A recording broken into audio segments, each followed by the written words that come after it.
everybody, it's Carrie with Seed to Spoon. I just wanted to make a quick video for all of our friends that are out here in Oklahoma. We are going to be down at the Scissortail Park in downtown Oklahoma City doing a class this Saturday, the 23rd, October 23rd.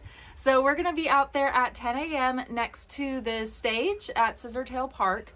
We're going to be talking all about growing food in the winter, the end of the fall through winter, trying to extend our growing season. We'll be talking about our PVC dome greenhouses that we make.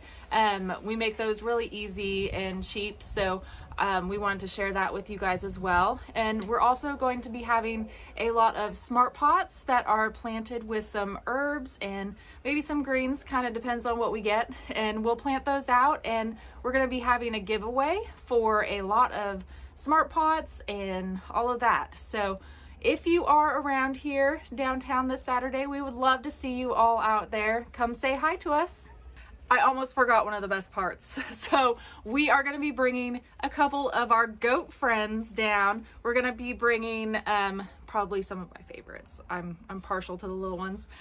Jeff and Thumper. We're going to be bringing them to hang out with us. And if you have kids, they can stop by and pet them, hug on them and all that. Maybe feed them a treat. So stop in, come say hi, and we hope to see you out there. Bye.